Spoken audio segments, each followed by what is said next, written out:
Amén. ¿Pueden tomar sus lugares?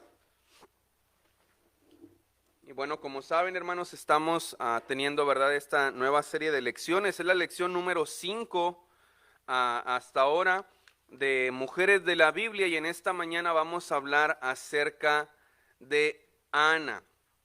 Y bueno, sería importante recalcar, ¿verdad?, que no hay nada más importante ni posición más alta que ser lo que Dios quiere que yo sea.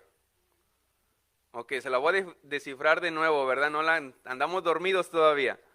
No hay posición más alta en nuestra vida que ser lo que Dios quiere que yo sea. De nada me sirve ser presidente de los Estados Unidos si Dios no quería que yo fuera eso. Si yo me amaché, yo quiero hacer esto y yo quiero hacer esto, y Dios muchas veces nos habla y nos dice, yo quiero que me sirvas, yo quiero que hagas esto, yo quiero que seas maestro, yo quiero que seas ujier, yo quiero que seas diácono y que sirvas en la iglesia, yo quiero que te vayas de misionero, porque a algunos hasta Dios los ha llamado para servir tiempo completo y no hacemos caso. No hay posición más alta que ser lo que Dios quiere que sea. Y en esta mañana vamos a hablar acerca de Ana. En este tiempo, cuando estamos hablando acerca de Ana, era un tiempo en el que no había rey en Israel, y el sacerdocio, los sacerdotes, los levitas, eran muy corruptos. Y estamos hablando de Elí con sus hijos. Dios estaba levantando a un hombre para poder guiar a los israelitas. Como siempre, cuando Dios está escogiendo a alguien para ser un líder, Él comienza en el hogar. Generalmente, ¿verdad?, vemos en la Biblia que el Señor Dios escoge personas dentro de una familia. Es raro cuando alguien, ¿verdad?, que está por ahí regado, Dios lo escoge. No, generalmente son de una familia. Y por eso es tan importante, ¿verdad?, que nosotros como mayores, como líderes de casa, que nosotros podamos darle una familia, y espero que entienda todo el contexto de familia bíblico, a nuestros hijos, ¿verdad? Que nosotros, cuando los que ya están casados, los que están por casarse, los que tienen, ¿verdad?, el anhelo de casarse, que puedan tener en su mente el concepto bíblico de darle una familia a sus hijos. Vemos aquí, ¿verdad?, a Samuel el profeta, y es el hijo, ¿verdad?, que sale del resultado de la oración de Ana. Y Samuel fue prácticamente un puente entre el abismo que existía desde Sansón hasta el rey David.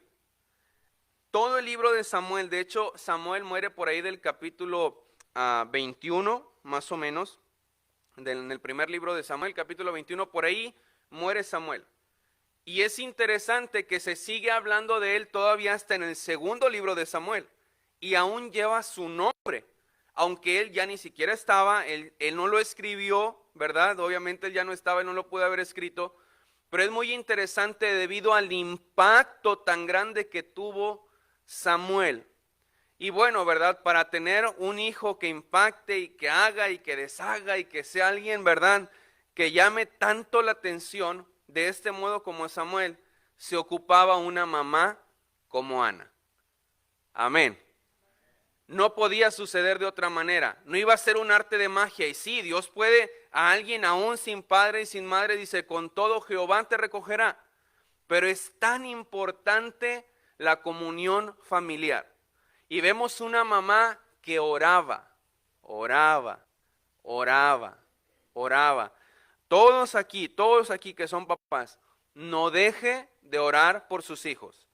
No importa que tengan 30 años, 40 años, 50 años, no deje de orar por sus hijos. Porque si algo determinó desde que naciera este Samuel, fue una mamá que oraba. Y oraba de verdad. Y si usted lee este capítulo de verdad, es alguien muy interesante, porque oraba realmente, no como nosotros muchas veces, ¿verdad? Oramos tan encima, Ayer les predicaba a los jóvenes el tema sin caída, y les decía esa frase: si tú eres sincero en tu comunión con Dios, tú vas a ser sincero en todo. Y esa es la verdad, porque si, les decía a ellos, ¿verdad?, a nuestros padres o a nosotros casados, a nuestros cónyuges, podemos mentirle, podemos ocultarle cosas, pero ¿cómo le vamos a ocultar cosas al que todo lo ve? Y somos tan cínicos y tan descarados, les decía a los jóvenes, que le ocultamos nuestros pecados, como si Él no lo supiera.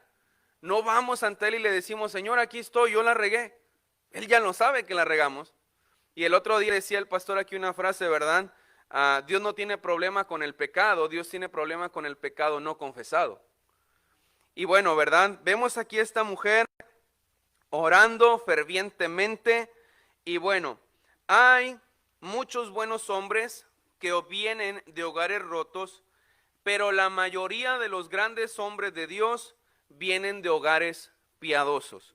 Si hay ahorita, usted puede buscar algunos pastores, algunos misioneros. Yo le digo, yo conozco un misionero allá en Colombia, que está tatuado literalmente todo. O sea, él siempre trae camisa y corbata. Él está de albañil, yo lo he dicho aquí, está haciendo albañilería y trae camisa abrochada y hasta corbata, porque él tiene tatuajes literalmente en todo su cuerpo, él lo ha dicho. Y él viene de una familia disfuncional. Y Dios puede hacer un milagro así. Y gloria a Dios por ello, porque hay esperanza para todos. Pero si usted y yo ya conocemos de la Biblia y estamos aquí por alguna razón, usted y yo deberíamos de darle a nuestros hijos lo que es una familia de verdad. Entonces vamos a empezar a hablar acerca de Ana y vamos a empezar ahí en el versículo 2. ¿Lo tenemos? Primer libro de Samuel, capítulo 1, versículo 2. Y él, Elcana, tenía 2 mujeres. El nombre de una era Ana y el de la otra era Penina. Y Penina tenía hijos, mas Ana no los tenía. Y aquí empieza un grave problema, ¿verdad? Vemos este grave problema, la ley ya estaba y los hombres seguían insistiendo en su deseo de tener más de una mujer cuando Dios ya había dicho que no. Y aquí empieza un grave problema, como muchas veces antes lo hemos visto.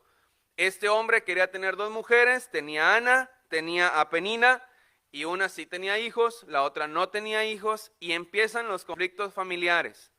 Cada vez que usted, hombre, varón, y yo ocultamos cosas de nuestra esposa, vemos cosas que no debemos de ver, mandamos mensajes con quien no tenemos que mandar mensajes, va a haber problemas. Cada vez que un hombre la busca, usted, hermana, por fuera de su esposo, sabiendo que usted está casada y usted oculta las cosas, va a haber problemas. Y muchas veces tenemos parejas en todos lugares que dicen, estoy casado, pero sinceramente estoy porque estoy. Estoy por los hijos o estoy porque pues soy cristiano y ¿qué más hago? Me tocó así. Y tristemente están viviendo una vida vacía, una vida sin lo que es verdaderamente un matrimonio, y todo empieza muchas veces por esas cosas que ocultamos. Y a lo mejor tú y yo no somos tan descarados, hermano, y no somos como Elcana, ¿verdad? Y tenemos a Ana y tenemos a Penina, pero a lo mejor hacemos cosas ocultas y va a traer problemas. Entonces, cada vez que usted y yo ocultamos cosas a nuestro cónyuge, usted y yo estamos mal. Debe haber una franqueza y una sinceridad con su esposa y con su esposo. Y no se enojen porque es la verdad, hermanos. Si usted y yo no somos, como lo decía al principio, no somos sinceros ante Dios, que lo ve todo, no vas a ser sincero con los demás. Y les decía a los jóvenes, por eso nosotros los viejitos les llamamos la generación de cristal a los huercos. Porque no les pueden decir nada como es, porque se rompen. ¿Cómo? ¿Cómo vas a hablar así? ¿Por qué vas a hablar así de este tema? ¿Por qué vas a hablar así del aborto? ¿Por qué vas a hablar así de los homosexuales? ¿Por qué vas a hablar así de esto? ¿Por qué vas a hablar así de mi artista? No les puedes decir nada porque ellos no saben lo que es ser sinceros. Y muchas veces ni aún los adultos. Cada vez que es un domingo, les decía, nos ponemos la máscara o nos ponemos el sombrero y soy cristiano porque es domingo en la mañana. Y salimos de la casa y ni queremos pelear con la señora porque es domingo. ¿Cómo voy a pelear con la señora? No, ya sería muy descarado yo si peleo con mi esposa. Pero el lunes te quitas el sombrero, te quitas la máscara, la dejas colgada y eres alguien más. Alguien más del montón.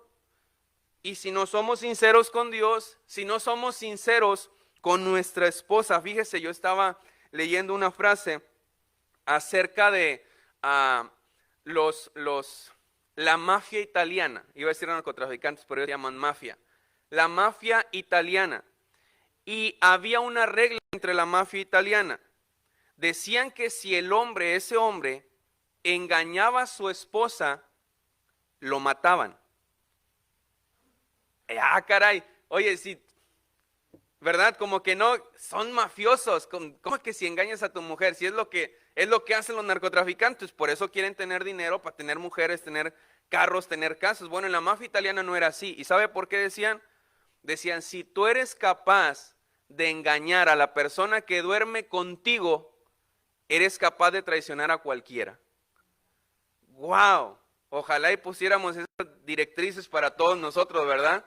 Imagínense mafiosos diciendo esto. Vamos a ver aquí acerca de Ana, y lo primero que vemos es que Ana no tenía hijos.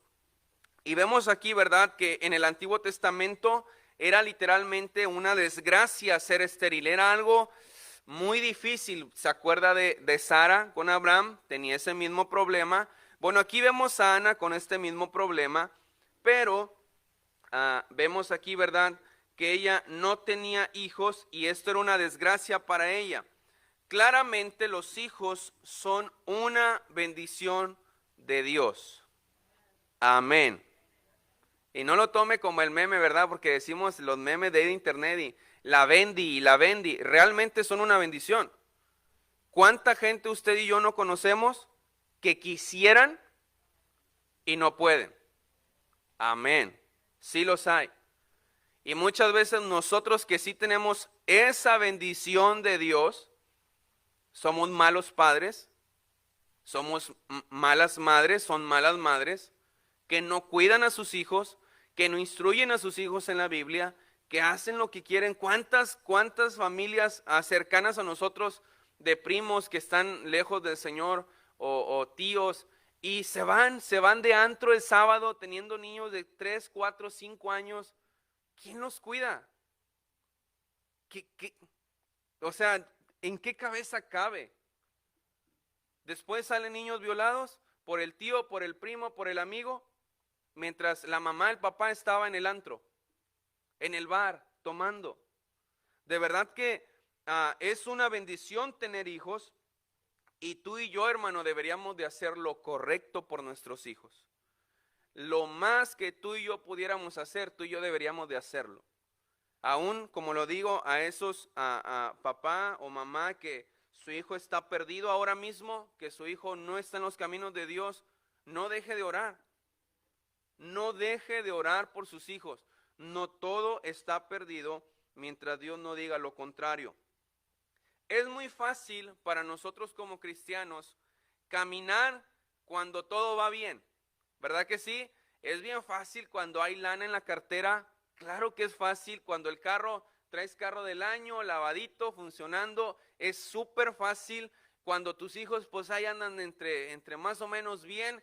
Es bien fácil, pero cuando empiezan los problemas, no es tan fácil ser cristiano. Y vemos aquí un claro ejemplo de Ana, que aunque la situación era completamente difícil, ella seguía caminando como cristiana. Y nos deja un claro ejemplo de lo que tú y yo tenemos que hacer. Tú y yo tenemos un problema. Mira, tú y yo nos peleamos con el cónyuge, ya no venimos. ¿Ya? No, ¿cómo voy a ir así con esa cara? Pues sí es la cara que tienes. Sé sincero. No quieres venir así. Antes de venir al culto, deje su orgullo y arréglese con su esposo. Amén. Con su esposa. Amén. Porque así tiene que ser, pero como lo decimos del principio, si no somos sinceros con Dios, no vamos a ser sinceros con nadie. Y vemos aquí a esta Ana, esta gran mujer, que empieza a hacer lo correcto. Dice más adelante, en el versículo 3, dice por ahí, y todos los años aquel varón subía a la ciudad para adorar y ofrecer sacrificios. Vemos más adelante, en el versículo 5, pero, bueno, el 4 dice, y cuando llegaba el día, el Cana ofrecía sacrificio, daba Penina a su mujer, a todos sus hijos y a todas sus hijas, cada uno su parte. 5, pero a Ana daba una parte escogida porque amaba a Ana, aunque Jehová no le había concedido tener hijos. Si vemos aquí, ¿verdad? Empieza el problema. Vemos a este hombre que amaba a Ana. Y no lo dice explícito, pero lo está diciendo implícito. Entonces él tenía una consentida. Él prefería a Ana. ¿Para qué tenía otra? Y le daba a los otros, sí les daba. Y qué bueno que les daba, porque pues era su responsabilidad. Pero a Ana le daba una parte escogida. Y empiezan los problemas. Por eso el tema del adulterio está tan constantemente penado en la Biblia.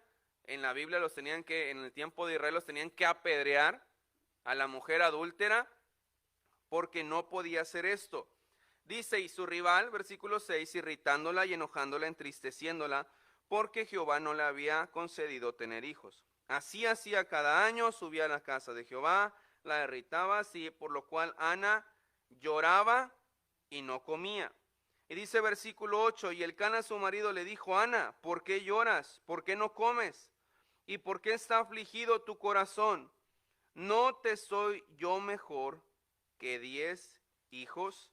Y bueno, ese versículo pudiéramos tener muchos pensamientos, ¿verdad que sí? A lo mejor pudiéramos pensar, oye, pues, qué pensamiento del Cana, ¿verdad? Bien soberbio, y dice, yo soy mejor que 10 hijos. Y pudiéramos pensar, a lo mejor estaba tan lejos del corazón de Ana porque ni siquiera sabía su deseo. Pero bueno, podemos pensar muchas cosas. Vemos el versículo 9. Se levantó Ana después que hubo comido y bebido en Silo, y mientras el sacerdote Elí estaba sentado en una silla junto al pilar del templo. Ella con amargura de alma oró a Jehová y lloró abundantemente. Vemos aquí algo importante que debemos de notar, es que ella llegó a Silo para hacer sacrificio y ella trató de buscar al sacerdote, ¿verdad? Para ver qué podía hacer o qué consejo le podía dar. Y es muy importante, hermano, que usted y yo tenemos que ser bien sabios lo que hablamos con nuestros hijos. Usted y yo tenemos que aconsejar sabiamente a nuestros hijos. Muchas veces están chiquitos y usted y yo hacemos esto, ¿verdad? Le decimos a nuestros hijos, si no te portas bien, le voy a decir al pastor. ¿Verdad que sí? Le voy a decir al pastor. Mira, iba el pastor allá pasando, el pastor anda con 1000 cosas en la mente, ni se ha fijado en su huerco, chiflado. Le voy a decir al pastor, o te voy a llevar con el policía, ¿verdad? Le decimos para infundirle temor a nuestros hijos. No haga eso, porque uno crece y uno piensa que el logro es el pastor. Amén. Y el logro es uno, en realidad. Pero decimos, no, es que el pastor es malo. No hay nada mejor que tu hijo corra al pastor a pedirle ayuda. Y yo lo he dicho muchas veces, en muchas decisiones que he tomado en mi vida. Esta semana tuve varias citas y llamadas y consejerías. ¿Y sabes quién estaba ahí en medio de esas llamadas? Estaba mi pastor Abraham Cárdenas. Oye, pero si tú estudiaste, pues sí, yo estudié, pero yo necesito consejo. En la multitud de consejeros está la victoria. Y qué importante es que tú y yo le podamos decir a nuestros hijos, es que no sé qué hacer, mamá. Ves con el pastor. Pregúntale al pastor. Llámale al pastor. Si hay alguien que te puede ayudar más que yo, es el pastor. Amén. Si usted no lo cree, sus hijos tampoco. No hay nada mejor que usted y yo podamos hacer que buscar un consejo sabio. Y le hemos dicho, cada vez que enfrentamos un problema, no vaya con el compadre, no vaya con la comadre, vaya ante el siervo de Dios y pida consejo. Vemos aquí ahora el versículo 10. Léalo conmigo, por favor. Primer libro de Samuel 1:10. Dice, ella...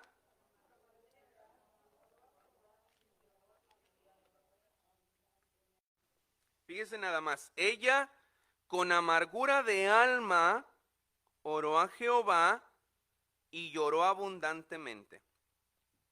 La adversidad que Ana estaba pasando la acercó a Dios. Y muchas adversidades que tú y yo pasamos, hermano, no son para que nos amarguemos con la iglesia, nos amarguemos con el pastor, nos amargamos con los cristianos, es para que nos acerquemos a Dios. Vemos aquí en toda la oposición que ella tenía, en la carga personal que Ana tenía, en la amargura de alma, fíjate lo que dice, que Ana tenía, aún a pesar de todo eso, Ana oró. Tú y yo pasamos en la iglesia, nos enojamos por pequeñeces, ya. Toda la semana no oramos, no leemos la Biblia porque yo me enojé por lo que predicó el pastor, para que se le quite. El daño es para uno mismo. El daño cuando tú y yo dejamos de orar, tú pierdes bendiciones. El pastor no pierde nada, tú lo dejas de hacer. Tú pierdes. Cuando tú y yo dejamos de orar, hermano, de leer nuestra Biblia, tú y yo perdemos. Porque cuántas cosas entre semana Dios nos quiere decir y tú y yo no abrimos la Biblia. Anda uno preocupado y Dios nos dice, ¿verdad? No temas ni desmayes, pero tú y yo no abrimos la Biblia ese día. Ay, ando bien agüitado, ando bien deprimido. No, hermano, la adversidad es muchas veces usada por Dios para acercarnos a Él. A veces tiene que pasar algún accidente, a veces tiene que fallecer alguien para ver si tú despiertas. A ver si así agarras la onda. Yo conozco a alguien, ¿verdad?, que Dios lo llamó hace mucho tiempo, que Dios, él servía en la iglesia, él era capitán de ruta y hacía y deshacía y se fue alejando. Se fue alejando y no es de aquí, para que no empiece a pensar nombres. Y sabes que ahorita está en peligro su vida. Y es tan triste porque uno voltea a verlo y dices, ¿cómo? Yo lo he dicho de aquí, ¿verdad?, de mi amigo, que graduamos en el mismo colegio, las mismas clases, el mismo pasillo, el mismo sombrero, el mismo papel que tenemos. Bueno, no sé si él lo tenga, yo lo tengo en mi oficina. Y lejos del Señor, perdido completamente. ¿Por qué? Porque muchas veces, cuando estamos en la adversidad, tomamos una decisión. O te acercas a Dios y clamas por ayuda, o te amargas y te alejas.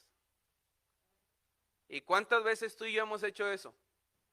Y por la misericordia de Dios, como hablábamos la semana pasada de Noemí, pues sí, regresamos a casa de pan, y qué bueno que uno regresa a casa de pan, y regresamos a Belén, regresamos a la presencia de Dios, pero ¿cómo regresamos? Como Noemí, sin esposo, sin hijos, humillada, gastada, amargada, en amargura de espíritu estaba Noemí. Vemos aquí, hermano, la adversidad nos debe acercar a Dios. Vemos ahí, versículo 10, una vez más, dice, ella con amargura de alma oró a Jehová y lloró abundantemente, e hizo voto diciendo, Jehová de los ejércitos, si te dignares a mirar a la aflicción de tu sierva, y te acordares de mí, y no te olvidares de tu sierva, sino que dieres a tu sierva un hijo varón, yo lo dedicaré a Jehová todos los días de su vida, no pasará navaja sobre su cabeza. Y mientras ella oraba largamente delante de Jehová, Elí estaba observando la boca de ella.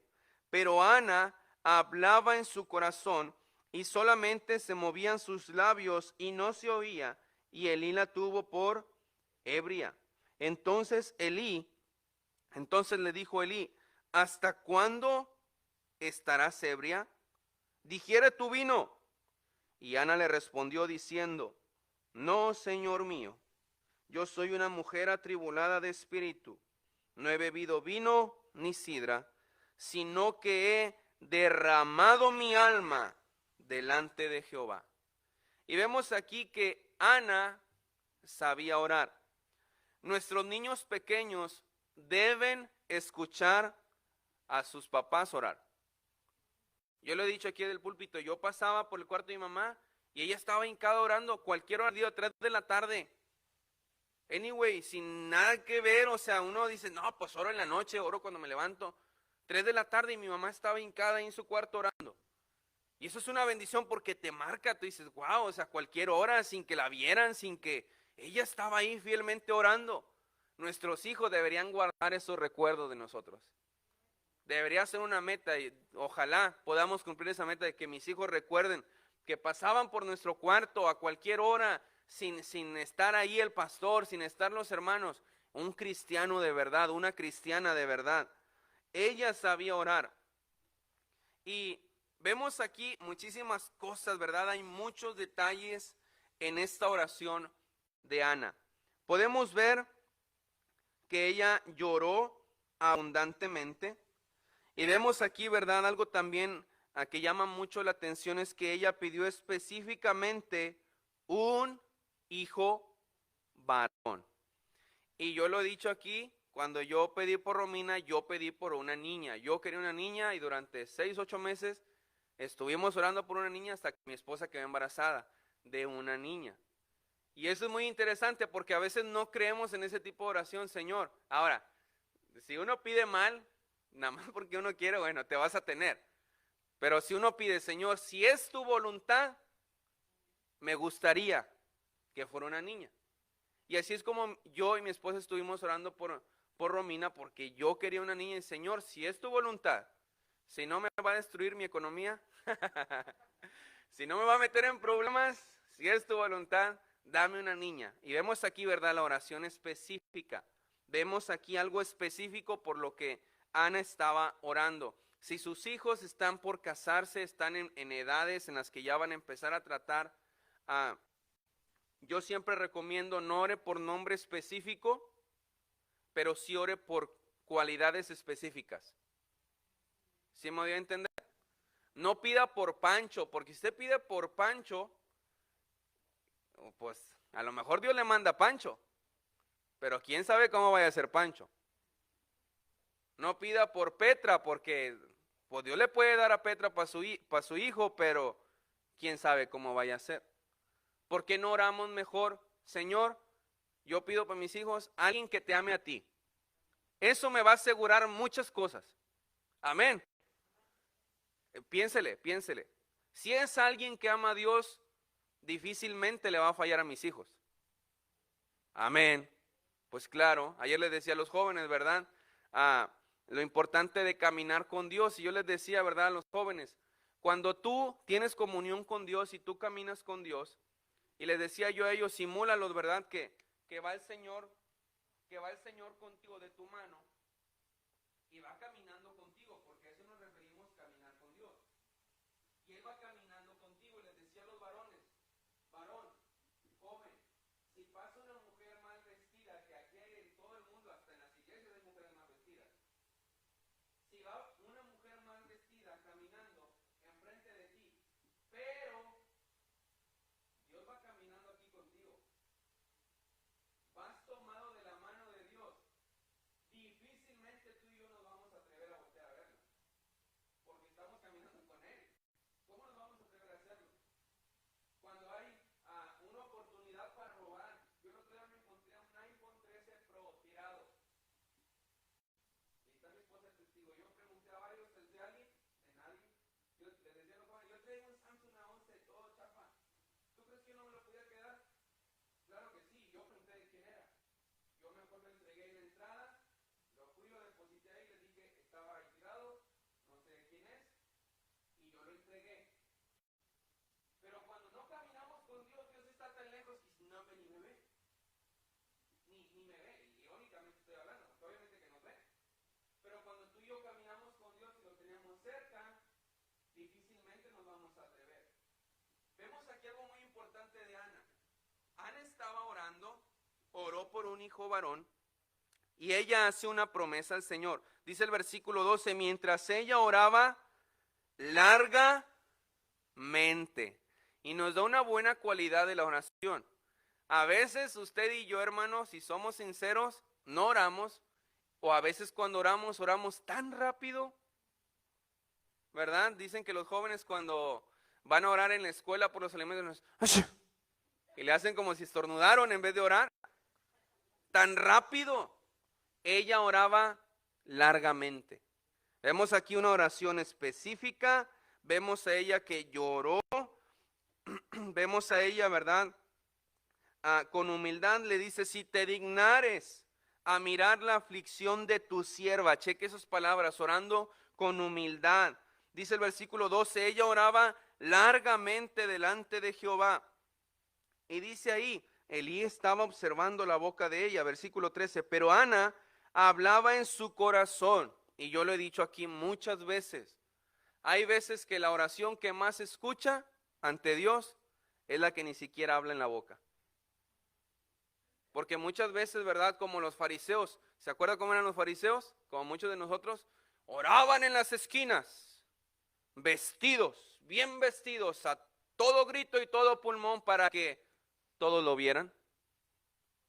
Y vemos aquí a Ana llorando largamente, llorando en humildad.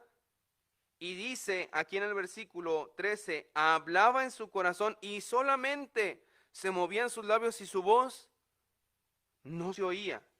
Y fíjese nada más cómo andaban los pastores de esos tiempos. Y Elí la tuvo por ebria. Ella realmente estaba orando. Y el sacerdote no sabía lo que era orar, de verdad. Wow. Y eso nos, hermano, eso debe hacer mella en ti y en mí, porque, ay, usted es el pastor, sí, pero en ti y en mí porque tú y yo somos cristianos. Y vemos a veces a alguien en la calle o ganando almas que ora de verdad. Y a veces ni se escucha cuando pide para recibir a Cristo y hasta llora. Y tú y yo nos espantamos. Y terminamos y con el ganador de almas, ¿viste? Lloró para recibir a Cristo. Porque muchas veces esa es la oración de verdad. Y a veces, ¿verdad? Vemos algún hermano que está por ahí pasando algún problema y lo vemos llorando y pasa aquí al altar y tú y yo somos bien fariseos. Ay, nada más le hace al loco. Pues qué tanto moquero hay en el altar, porque así somos. Como Elí, ¿estás loco? Es que tanto anda ahí chillando ahí en el altar. Que ore en su casa. Somos bien fariseos, ¿verdad? Elí no sabía ni lo que estaba haciendo esta mujer. Hágame el favor. El sacerdote estaba tan corrupto, corrupción total entre él y sus hijos, que ni siquiera sabía lo que Ana estaba haciendo. Ana estaba orando de verdad. Y hermano, aquí tenemos un claro ejemplo y deberíamos de aprender de este tipo de oración. Vamos más adelante. Ana oró hasta que ella vio la respuesta. Dice ahí en el versículo 15, sígame. Y le respondió Ana diciendo, no, Señor mío, yo soy una mujer atribulada de espíritu. No he bebido vino ni sidra, sino que he derramado mi alma. Guárdese esa frase, yo aquí la tengo subrayada, hoy me traje mi Biblia viejita, no la puedo soltar, tengo un apego a ella, y la tengo yo aquí subrayado. ¿Cuándo fue? Cheque esta pregunta. ¿Cuándo fue la última vez que usted derramó su alma ante Dios? Así como si fuera el agua y la derrama. Aquí está, aquí estoy, Señor, pleno. Estoy en ti, estoy en tus manos. ¿Cuándo fue la última vez que lo hicimos? Híjole, ni nos acordamos tal vez, porque no lo hacemos muy seguido. Y queremos, ¿verdad? Cuando oramos que Dios nos responda. Ay, ¿viste como Ana? Dios le respondió a Ana, ¿por qué no a mí? Porque muchas veces no oramos como Ana. Ella derramó su alma. Y le dice ahí en el versículo, seguimos versículo 16, no pongas a tu sierva por impía, porque por la magnitud de mis congojas y de mi aflicción he hablado hasta ahora. Y fíjese lo que le dice el 17 Elí. Y Elí respondió y dijo, ve en paz. ¿Y qué dice? Ah, caray, aquí suena algo medio raro, porque las palabras de Dios, la palabra de Dios hasta aún en los artículos te dice mucho. El sacerdote no dijo, y mi Dios, como Abraham, el Dios de Israel te responda. No le dice, el Dios de Israel, así, imagínense, vamos a orar al Dios de Israel, hermanos. Oye, pues, o sea, sí, sabemos que es el Dios de Israel, pero pues, tú eres el sacerdote, ¿cómo que tú estás ahí? Tú haces sacrificios, ¿cómo que el Dios de Israel? Debería de haber dicho, mi Dios, ese que yo conozco, ese te va a responder. Y vemos aquí este sacerdote, ¿verdad? Tan tremendo, le dice, ven paz, y el Dios de Israel, ese que dicen que existe, te otorgue la petición que has hecho. Y dijo ella, halle tu sierva gracia delante de tus ojos. Y se fue la mujer por su camino y comió y no estuvo más triste. ¿Se acuerdan ahí en el versículo 10? El Cana le dice, hey, ¿no te soy yo mejor que 10 hijos? ¿Por qué no comes? ¿Por qué andas agüitada? ¿Por qué estás así? Fíjese, aquí vemos otro claro ejemplo de la oración de Ana. Ana oró y ¿sabes qué? Dice, ok, en el versículo 18, y se fue la mujer por su camino y comió y no estuvo más triste. Te hago una pregunta, ¿ya estaba embarazada Ana? Y ese es un claro ejemplo, un clarísimo ejemplo de cuando tú y yo oramos y traemos las cargas ante Dios. Porque muchas veces tú y yo pasamos al altar y traemos nuestro costal de cargas y de cosas. Y Señor, aquí te traigo mis cargas. Y nos levantamos del altar y agarramos el costal y nos volvemos a ir. Y el día de mañana, oren por mí, es que estoy deprimida. Oren por mí, es que ando bien agüitado. ¿Por qué? Porque en realidad no dejamos nuestras cargas. Cuando tú y yo oramos de verdad y dejamos nuestras cargas, agarramos nuestro camino, comemos normal y andamos felices. ¡Wow! ¡Qué ejemplo de esta mujer orando! Y vemos más adelante en el versículo 24 para terminar. Ya me están metiendo presión, faltan 5 minutos. Tranquilos. Dice el 24. ¿Lo tiene? Sígame con su vista. Primer libro de Samuel 1:24. Después que lo hubo destetado, lo llevó consigo con 3 becerros, una efa de harina y una vasija de vino, y lo trajo a la casa de Jehová en Silo. Y el niño era pequeño. Y matando el becerro, lo trajeron al niño Elí. Y ella dijo, oh Señor mío, vive tu alma, Señor mío. Yo soy aquella mujer que estuvo junto a ti orando a Jehová. Por este niño oraba y Jehová me dio lo que le pedí. Yo pues lo dedico también a Jehová todos los días que viva. Será de Jehová, y adoró allí a Jehová. Vemos a esta mamá, era su único hijo y ella cumplió lo que prometió. Dice el dicho que el pez muere por su propia boca, ¿verdad que sí? ¿Y cuántas veces tú y yo tomamos tan en vano la oración? Y pasamos aquí y decimos, Señor, te prometo. Y qué bueno que haga promesas, está bien hacer promesas porque nos lleva a una meta. Yo soy de esas personas, a mí no me gusta trabajar sin metas. No me gusta trabajar a lo menso. Dime cuál es la meta, dime hacia dónde vamos, dime qué vamos a hacer y yo soy feliz. Y por eso aquí soy feliz, porque hay metas. Aquí vemos que Ana cumplió lo que prometió. Le dijo, Señor, lo voy a entregar a ti, no va a pasar navaja sobre su cabeza y va a ser para ti, te va a servir a ti. Y cuando el niño estaba pequeño, cumplió lo que prometió. ¿Qué ejemplo de oración nos da esta mujer? Ora más que todos nosotros juntos aquí, yo creo. Y eso debe marcar nuestra vida. Y vemos ahí, ¿verdad? En el 2, del 1 al 10, no vamos a ir. Dice el 1, y Ana oró y dijo, mi corazón se regocija en Jehová, mi poder se exalta en Jehová. Y vemos ahí más adelante, si usted leyera del 1 al 10, cómo es que Ana le da su lugar a Dios. Le da todo el crédito de la oración contestada, todo el crédito de la victoria a Dios. Muchas veces usted y yo oramos, Señor, quiero un carro, Señor, ¿me pudiera dar un carro? Si tú, Señor, quisieras darme un carro, ¿verdad? Y ya tenemos el carro, yo lo compré. ¿Para qué me mato jalando si no es para comprar y gastar dinero? No le damos el lugar a Dios. De verdad, hermano, si usted no me entendió mucho en esta mañana, vuelva a ver el video en su casa. Y si no, mejor que nada, lea otra vez estos pasajes. Y se va a dar cuenta de la excelente tipo de oración que hizo Ana. Y si usted quiere que Dios le conteste, aquí está cómo Dios contesta. Derramando su alma ante Dios. Vamos a orar.